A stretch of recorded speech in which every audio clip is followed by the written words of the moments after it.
Welcome to Decoding Multifamily, a video podcast that explores different aspects of multifamily operations and takes a deep dive into the important topics that affect the apartment industry. Watch as co-hosts Suzanne Hobson and Paul Marks engage with multifamily thought leaders, rising multifamily superstars, and apartment industry icons. Decoding is defined as the process of extracting meaningful and useful information. So watch closely as we begin Decoding Multifamily.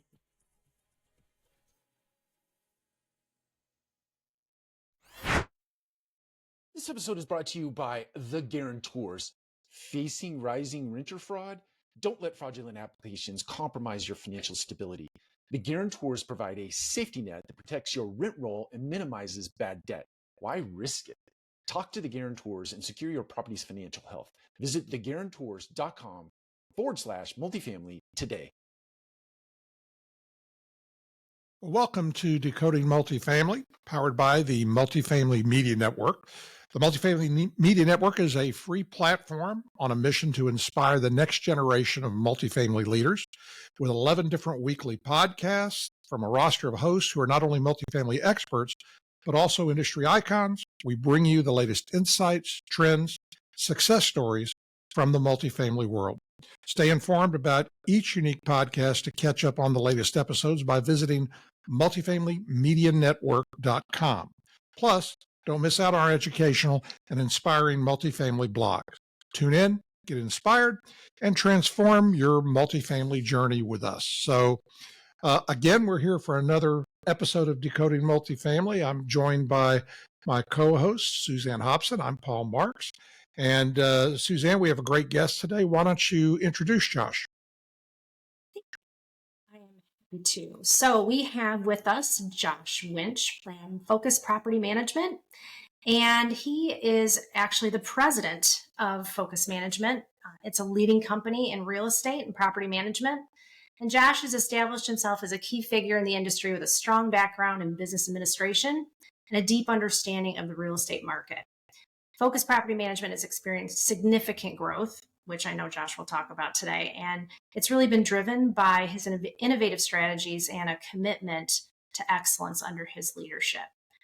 Josh is also known for his customer-centric approach, and he ensures that property owners and the residents receive top-notch service and support. And you'll find out that Josh's expertise spans various aspects of the sector, including market analysis, asset management, tenant relations. I know you're really knee-deep in process too, which I love. By fostering a culture of transparency and responsiveness, he has built, along with the owner, a reputation for reliability and trustworthiness in the competitive property management field. And I don't think you're going to want to miss what Josh has to share with us today. So welcome, Josh. Awesome. Heck of an intro, Suzanne. I appreciate that. Excited to get the opportunity to talk with you and Paul today and just talk property management and a little bit about our company, myself, and how we approach it a little different than most in the industry. Yeah, that's great. And, I don't know if you know this, but when we say decoding multifamily, we really are decoding the people that make it what it is and are taking it in new directions, as Paul mentioned earlier. And I'd like to start out with a question right there on what, if you could say, is one of the most impactful differences you do with Focus Management than anybody else right now? Yeah, that's a great question. And I think there's a lot of aspects that we do differently. I come from a retail background. I used to work for a Fortune 50 company, and I learned a lot through that. I learned about P&Ls, I learned about leaderships, I learned about process. But we started Focus in 2019. I didn't know anything about property management. I didn't know anything about real estate. I just applied those philosophies and principles I had learned in my prior career to what we do here. So our model, our approach is much different than others, and we'll get into that today. But I think the biggest thing is when we started our company in 2019, we started with 4 employees. We managed 252 units. And as of today, 5 years later, we have over 100 employees and we have over 5,000 units, spanning across 27 different cities, mostly throughout the state of Wisconsin. And throughout that journey, we've learned a lot, and we've implemented a lot of different processes, and tried things, failed, tried new things that have worked. A lot of what we do here, I tell my team, I don't want you to replicate what others are doing. I want to create our own process, our own way of it. And that freedom inspires them. So along that journey, we've really figured out what our residents want. And ultimately, that's always the core of our focus. Now, no pun intended. Right, like that is kind of why we chose the name, though. At the end of the day, our residents are our focus. Last year, we rebranded our company. We used to be called Focus Property Management, and we just went away with property management because that's not what we do. We manage for the residents. Yeah, I think it's easy to manage for properties. Like, we just had really bad wind and hail and stuff come through our area yesterday. And we can fix a roof. We can replace siding. We can replace windows, but that's not the difficult part, right? The difficult part is how do you provide an unparalleled experience for those residents? So throughout our journey, two things have remained consistent. And those are points, well, I'm sure we'll touch on more, but we are not a property management company. Our goal is to disrupt property management, to do things different than management companies.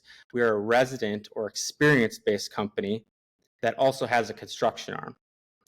So when we approach situations, we always try and do it from a resident's point of view. We try to provide value. We try to provide convenience. We try to provide a home that they can be proud of.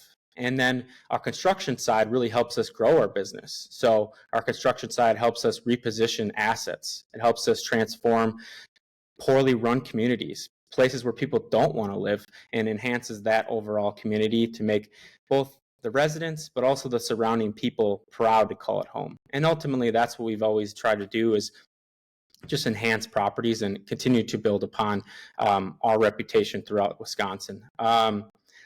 And along that journey, I think the cool part about it is we've been able to, so we have, as I mentioned, about 5,000 units. So on a bare minimum, about 10,000 people we're impacting on a daily basis. When we think about that, that's a big opportunity for us to reset what is possible within this industry. I mentioned I came from retail. In retail, it's a very competitive market. You have Amazon, you have Walmart, you have Target, and then you have your exclusive dealers like Lululemon, and there's such a high customer service experience. And then you come to property management, it's the complete opposite. The bar is so low. If you call 10 property management companies, you might get 6 that don't even answer. And of those 6, 2 might return a voicemail. That's terrible. Someone's paying to live there. And we've flipped the script. If you call our company, we measure this every single day. We answer 99% of the calls on the second ring. We take in about 20,000 texts every single month.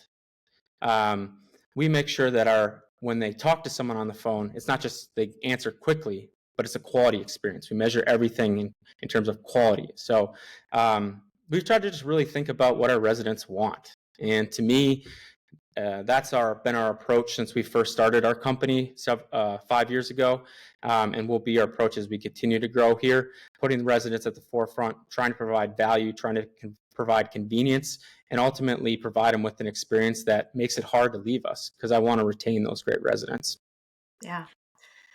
Can I ask a question, Susanna? Sure, Bob. Just for the benefit of our audience, can you give us a little bit more of a breakdown on the type of properties you mentioned with 5,000 units? Yeah. Are they owned assets? Are you doing some third party? And also, what type is it? All market rate conventional? Good question. So yeah, we only managed for people that work for our company. So our owner, Logan Rankin, if you guys want to look him up, he's also a great speaker and a great advocate for continuing to disrupt property management, do things differently, and just a great person overall. He's helped transform myself and this company. And when I think about it, he's the lion's share owner of our company in terms of units, but also he's helped put a lot of these strategies or processes in place as we've continued to grow or develop. So he's more of that strategy mindset along with myself.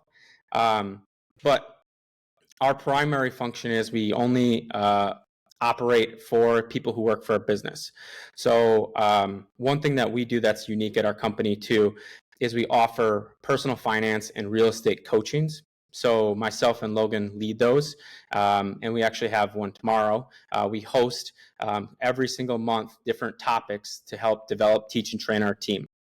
Because ultimately my goal is to get them into this space, to understand multifamily, and to treat it, every property, as if it's their own. And it's a lot easier to do that if you actually own a property and understand how the P&Ls work and what the different line items mean and how that can impact the end result, the cash flow, right?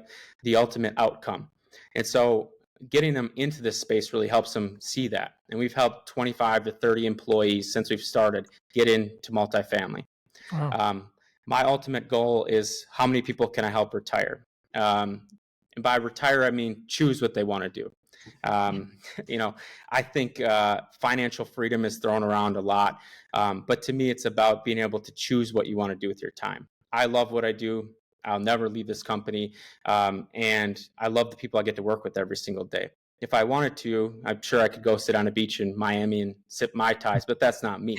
But if there are people on my team that want to do that, I want to help them achieve those dreams. Because ultimately that's the biggest advantage we have, is we empower the individual both through the job that they have here at our company, but also through changing their generational wealth. I want to be able to look back and say I've impacted the community positively by improving the properties, but I've also impacted it positively by improving the overall people, by them being their best selves. And now we have a staff of 100 plus. That's a big undertaking. It's something we continue to do and take seriously. On top of that, our assets, you ask about what do we usually acquire, Paul? Right. We live in the B and C class world. That's our MO. We love the 1970s, 80s, 90s product. And what we do with it is we make it look brand new. So we play in a unique space. I mentioned we have a construction team in-house. That's our largest work stream of our company. And what they do is they rehab units constantly. We rehab units in about 72 hours. That's our goal. So that's start to finish. So from the time someone moves out to the time we can have it rent ready. Obviously, the faster we can do that, the quicker we can minimize vacancy, but also continue to drive the overall experience by putting in a great resident. So how do we do that? We have teams specifically dedicated. That's all they do. They don't do service requests. They don't answer questions about anything else besides construction. They flip that unit, right? That's what they specialize in. And we try and keep things really simple. So at our company, we have, I'll get into some of our philosophies, but we treat rehabs like a car wash. We have 4 basic car wash selections, right? It's the same: silver, elite, gold, and platinum. So when our team goes in to do a rehab and we go inspect a new property we take over, we identify which of those 4 categories is that flip going to be in. 70% of what we do is in the gold category. The gold category is new flooring, new appliances, new cabinets, new countertops, new vanity, new mirror, new light. Everything essentially but the drywall is brand new. And when we go in and reposition those properties, we're able to provide a product that not many can. You either go to A class and pay double what we're charging, or you fall back to the C class management, which mismanaged, doesn't take care of anything. The property looks like it's about to fall over if a big wind gust came through. There's not a lot in between, right? And that's where we play. We want although the outside might be brick, that red brick or brown brick, or, even that we can enhance, right? There's ways to do enhancements to that. And we found philosophies or ways to implement improvements on those older buildings. But let's say we didn't. We can still enhance the community from a common area standpoint, landscape standpoint, plant standpoint. We can still enhance the overall unit itself, which I just mentioned. That provides a product that residents can be really proud of, but also can afford. We all know inflation and what's going on in the market today, and we want a product. Although ours is not the cheapest, I would not sit here and say that. We're not the Walmart of the world, right? We aren't. We don't try to pretend to be. We provide a higher level product But because of that, you are going to get a little bit higher rent. You're going to get a better level of service, and you're going to get someone who really truly cares about you as a resident. And that's ultimately what we do. We do it over and over and over again. So once we buy these properties, we reposition, right? Our goal is to reposition any property we acquire in 12 to 18 months. So we can do that for anything probably between 1 to 400 units. Anything over 400 units is usually 18 to 24 months, so 2-year mark. And then we refinance, right? Refinance, repeat that process over and over again. And that's kind of what we've been able to accomplish here. And the cool part is like I mentioned, Logan has that lion's share of those units and has really helped us grow from a unit count standpoint. But we have several employees that have 20, 30, 40 units as well. So it's fun to see them do that at a smaller scale, but also change their generational wealth at their level too. So that's kind of our MO and how we've built our growth around real estate and unit count. Suzanne? Yeah, good stuff. And again, like you said, Josh, we could go in a million different angles on this. I think one of the things that intrigued me about you and Logan and Focus many months ago was the fact that you were doing things completely different. And that is really how we need to think if we want to close the gap between, our industry and what our residents are really requiring now. That level of service, they expect it, right? They don't, they don't want to come in and pay the rent and not have the value. Yeah. So I love it. I love that. You also, the experience that you had in retail that you've applied shows up in a lot of different ways. One of which is your metrics. I was hoping you could share a little bit about how you measure success of your team and why that is not only innovative, but inspiring them. Yeah, for sure. I think it's a great point to touch on. It's something we've thought a lot about when we started our company. And I think, before Focus, because I think this is important too, there was self-management and there was another property management company. So we got to learn a little bit about what both of those look like, right? If you're self-managing, if you've done that, it's a different ball game. And if you have a third-party management company, it's not hands-off. You still got to manage the manager. So I think you learn a lot through those two things. But when we transitioned to Focus, one of the things we learned was we were interviewing these property managers when we're taking the properties over to start our company. And we're just asking them, what do you do on a daily basis? And they started listing off all these things, right? I do leasing, I do move-outs, I do delinquency, I do phone calls, I do residents that come in, I do unit walk-offs, whatever. And I'm just scribbling as fast as I can. And I'm like, okay. I got to the end of this and I just said, that's it, right? Like, there's no way. There's 27 things. How can you do all 27 things great? And in my belief and in my background, I've learned you can't. Even myself, anyone. I don't believe there's anyone who can do all 27 things great.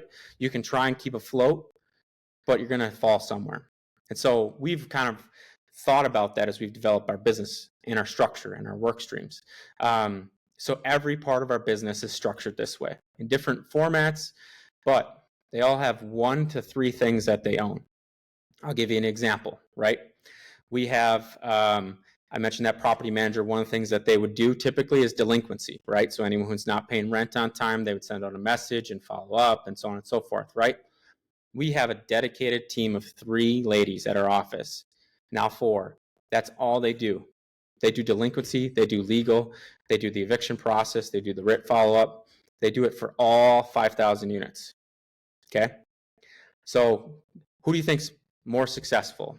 The individual who has to do it for one property, but that's 1 of 27 things they have to be good at, or my team of 4, that's all they do. They live, breathe, sleep, think about delinquency and legal all day, and they love it, right? That's what they were hired to do. That's what they're passionate about. So we get to put people into roles that they're good at, that they love, that they challenge, but also we create metrics around those roles so we can showcase who's the best. So I could tell you, for example, our delinquency year to date is a 0.88. Wow. So yeah, our best delinquency person, Kellen is her name, is at a 0.67 year to date. So Kellen runs two of our regions. So it's very easy for me to see who is the best at their job, which also creates competition, which also creates fun, energy, and excitement and reward. Because guess what? Now I know who our all-stars are, and I should continue to reward, pay, recognize that individual like heck, because I sure don't want to lose Kellen. I sure don't want to lose someone who's leading the way in terms of what's possible from a delinquency standpoint. When we're 3 to 4 times less than the industry average, and she's less than that, that's something data can tell you, right? So every area of our business is derived like that. And the cool part is the leader of that division, her name is Brooke, she gets to come to me on a monthly basis and share the statistics. So every single month, she gives me a rundown, and I do this with every department in my company. So I have 11 leaders. Every month, each of them gets one opportunity to present to me their business. How has it performed over the last 30 days? And during this business review, she gets to provide statistics, provide analysis, provide actionables, themes, etc.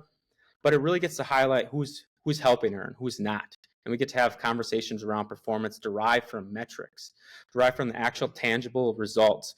And then we can talk about why or why not they're hitting them. You know, I always share this with my team. It's a true belief of mine. If you're not getting the results, it's one of two things. It's either a person or it's a process. So one of the two things is inhibiting your ability to get the results. So during those meetings, we get the opportunity to talk about that. But last thing I'll hit on from a metric standpoint that we do is we incentivize the heck out of metrics.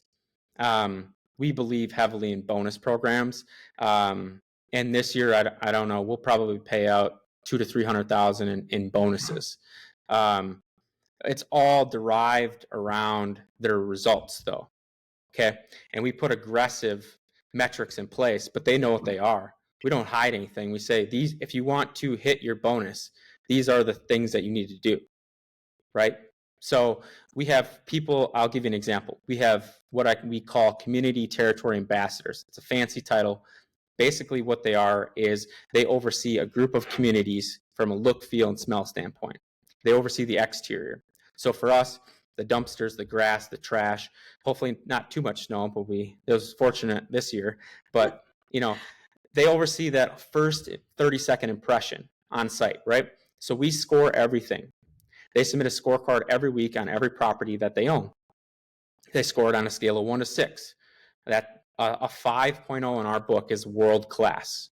So one of the 3 things that they're bonused on is their overall territory a 5.0 or higher. And that's validated through leader walks. It's validated through walks for myself. But if they are a 5.0 or higher, they're on a monthly basis given out an incentive, a bonus. And they know exactly what it is. So, and they get to see that result week over week because the leader shares it on a platform we use to be able to highlight who's winning and who needs some improvement. So they can visibly see, am I going to hit the bonus or am I not going to hit the bonus? You know, I heard this quote once and I think it's really true. You know, they said something along the lines of, show me the incentive and I'll show you the outcome. We've kind of modeled that behavior. We try and think about what's the push-pull. Well, if we incentivize standards, what could fail? Well, budgets. So guess what? We also bonus on budgets, right? Because it'd be real easy to make that community look great if I just said, you can spend whatever you want, Paul, right? Go for it. But that's not realistic, right? So we have to have a push and a pull with everything we do. So the 3 categories they're bonused on are budgets, experience, and the overall standards of that property. And that's how we've always tried to derive it so that it makes sense, it aligns with what we're trying to drive, and at the end of the day, there's not one thing that's sticking out and one thing that's not being taken care of. You are just giving so much, which is part of what I want to talk about with you today, because there's a lot of transparency with both you and Logan on how you do things. And what is your philosophy about that? Because there's a lot of people that hold things in and, you know, proprietary and all that. What's your philosophy about sharing it all? We will get right back to the episode after a word from our sponsor. Attention, multifamily pros, if you haven't heard of the Guarantors, take note. They provide insurance products that ensure you will ultimately and simply collect what's owed if a resident stops paying.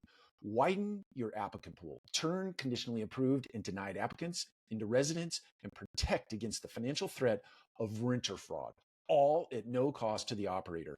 With awesome customer service and a complete risk mitigation suite, it's a no-brainer. Visit theguarantors.com/multifamily and speak to their team today. It's a good question. I don't think anyone's ever asked that before. But ultimately, I think it comes down to two things for me and for Logan. Number one, I mentioned that to start this podcast. We want to disrupt property management. That's not just Focus. I hope it's others.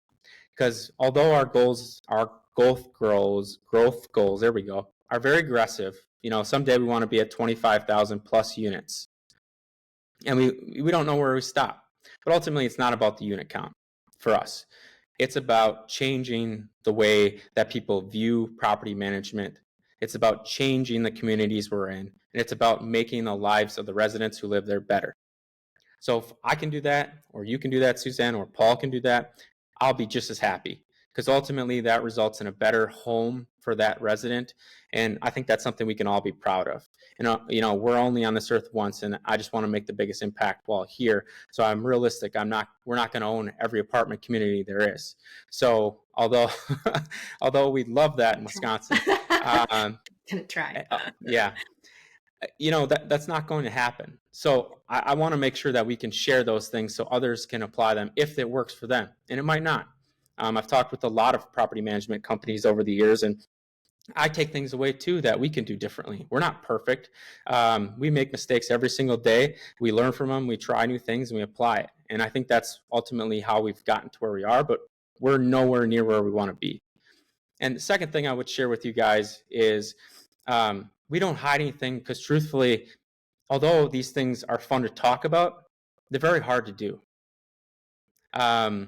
It is. The execution. Execution. I could literally send you our SOP or our standard operating procedure, but getting a team bought in and getting a team to follow that, getting the right leader to engage and inspire them and push them is challenging. And we all know the workforce is not easy to recruit staff, develop, train, hire for. But ultimately, I think what we've created are really great processes that now, as we hire great people, that's how you get elite results. So the better the process is, the easier it is to adapt. You don't need as highly talented of a person. I always use a sports analogy because I'm a sports guy, right? Like Andy Reid was with the Eagles for 15 years. He never won a championship. I think he had a great process. I think he had a good system. The Eagles had a lot of success, but they never got over the hump. They never won a championship. Insert Patrick Mahomes. Now they've won 3 in 5 years. So one person under a great process can really enhance that overall result. And we can share those trade secrets because we want others to be able to implement them or follow them, because it hopefully will help the market continue to grow, right? And we'll have better residents, we'll have better rents, we'll have better properties, we'll have better communities. So that's why we're just open and honest about it. And truthfully, I don't think there's a lot in this space who do the things the way that we do. So it's fun to be able to talk about how we've gotten to the point where we are, but where we want to go to. Yeah. Anything on that, Paul? Yeah. So, Josh, one of the things that I'm curious about is because you're Wisconsin based, are you looking to expand beyond the borders of Wisconsin into other markets? We have one property just outside of Dayton, Ohio. It's 192 units. So we just took that endeavor last year, which has been a great test to our systems, because I think it's easier when your team is close, right? Like we're located probably within 30 minutes of most of our properties. So a driving distance to be able to get to most of them. We do have some that are about an hour and a half or 2 hours away, but still drivable. So to test our systems, to test our processes somewhere else has been really interesting. We've had to adapt a few things, learn from that, but it's also put us in a position for if the right opportunity did present itself.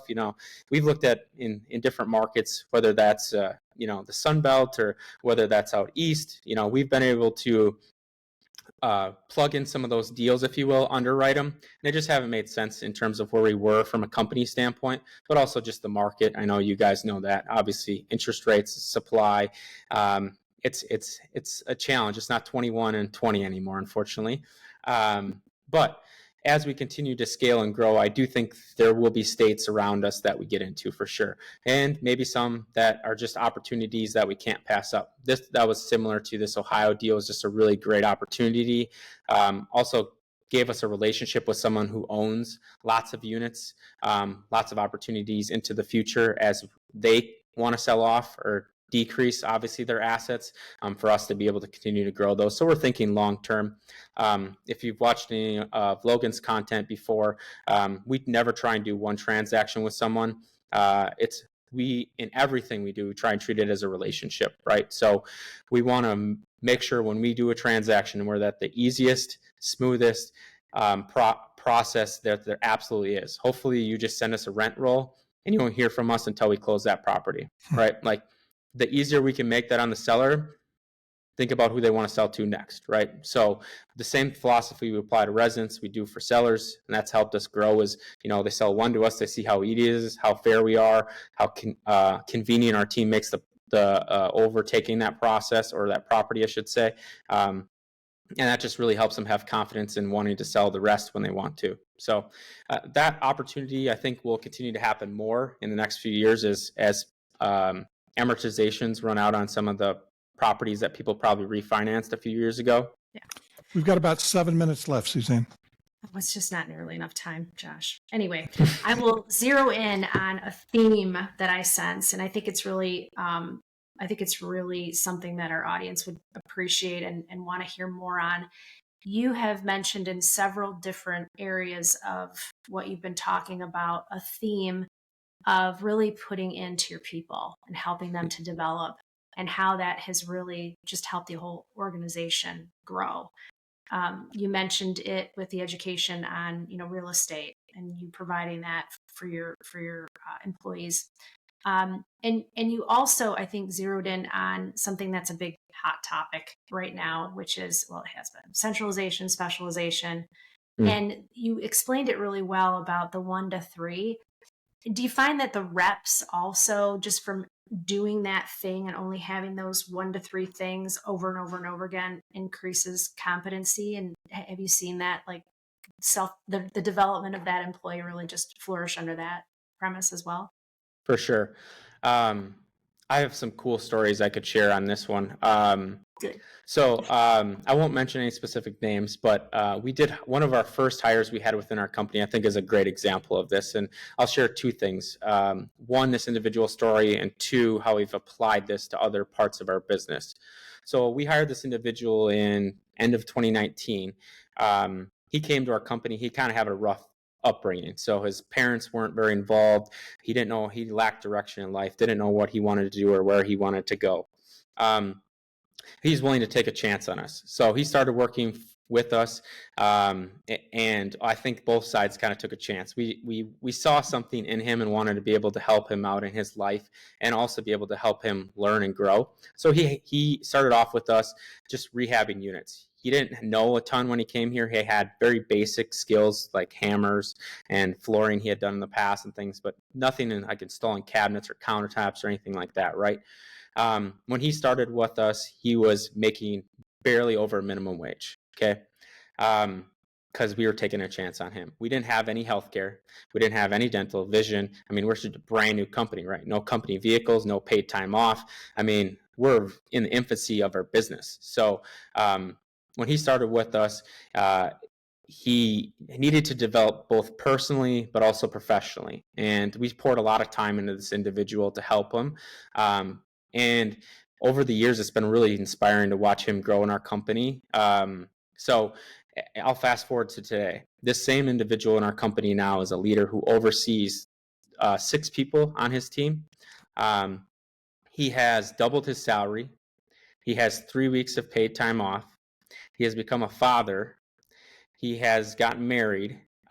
He has transformed himself outside and inside of work, and you wouldn't even recognize him as of 4 or 5 years ago.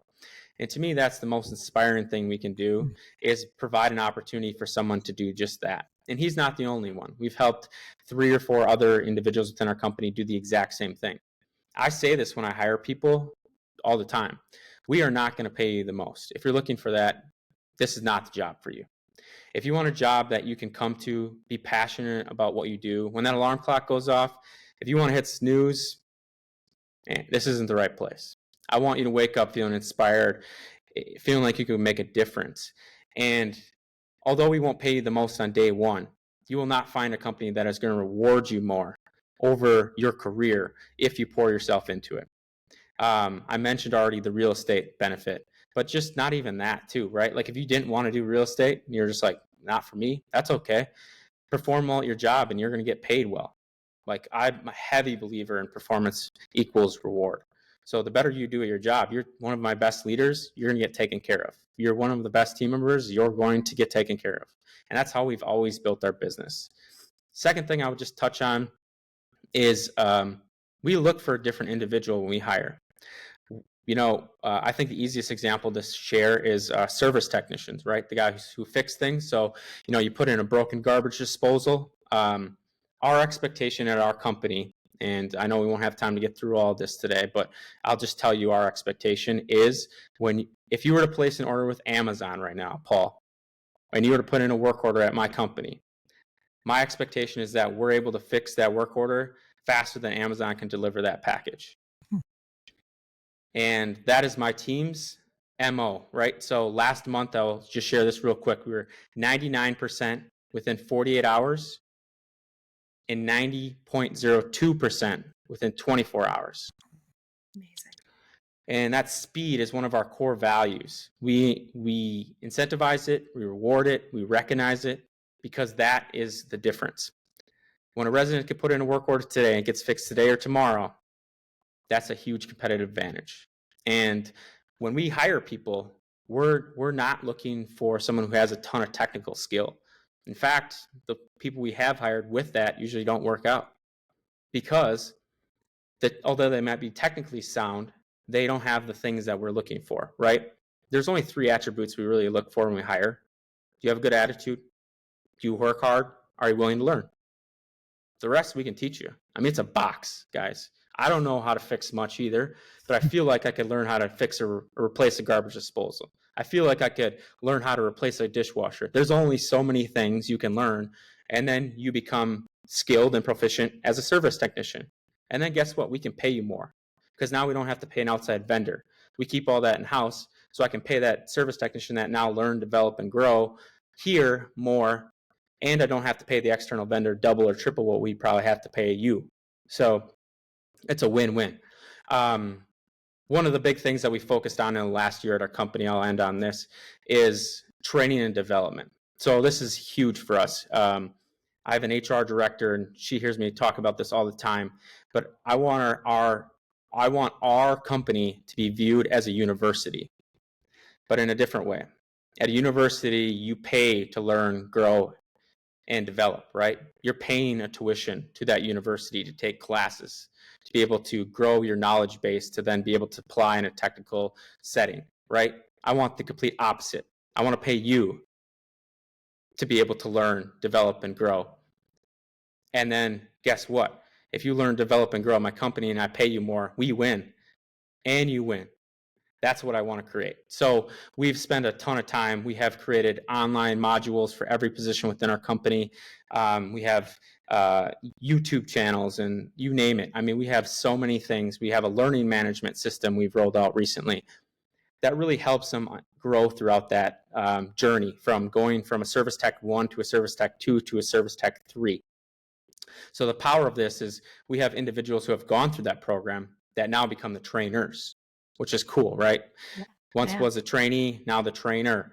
So ultimately they get rewarded, compensated for that because now we don't have to pay a licensed plumber, although we do have one, or a licensed HVAC, although we have one, not all of them, because you can learn from this individual how to do the top 10 things in HVAC and then apply that over time. And then you know how to do that. And now you can train the next person. So that's really the model we've adopted. But to us, training and development is so critical to retention. It's so critical for us to be able to find the right individual.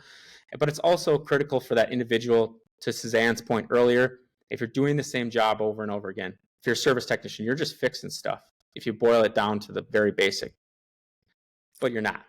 you can learn a lot within that one set to get better. Even my legal team, right? Was there a more efficient way to do 5 days? Okay, let's learn. Is there a more efficient way to get that out? So that's what we've developed, and I'm really excited about the university we're putting together here at Focus. Yeah. We're going to have you back to hear more, but in the meantime, can you share with our audience, if they want to find out more about Focus, more or get in touch with you, what's the best way to do that? Yeah, for Focus, you can subscribe, follow us. We have an Instagram, we have Facebook. I think we even have a TikTok channel that we use every once in a while.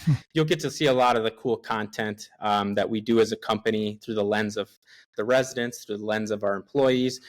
We try and have fun with it. So those are good ways to follow us. You can just type in, obviously, Focus on either of those platforms. You'll follow us. We're out of Kaukauna, Wisconsin. So if you see a different Focus, just make sure to follow the right one with this logo. And then as far as myself, I'm not a huge social media guy, but you can always feel free to email me. My email is Josh, very simple, josh@rentwithfocus.com. Fantastic. Well, thank you so much for joining us today, Josh. We really enjoyed it. Focus sounds like a great company. We want to get an update on what you're doing as you grow and on a future episode. But happy to join. We are going to be back again soon with another episode of Decoding Multifamily. Remember, Decoding Multifamily is one of the many podcasts offered by the Multifamily Media Network. Go to multifamilymedianetwork.com to find out more, to subscribe to the weekly newsletter that will keep you up to date on all the offerings, not only the podcasts, but the blog. Once again, thanks so much for joining. Thank you for watching this episode of the Decoding Multifamily video podcast, and please tune in to future episodes. If you would like to subscribe to our weekly newsletter or discuss being a podcast guest on Decoding Multifamily, please go to multifamilymedianetwork.com. Thank you for watching Decoding Multifamily.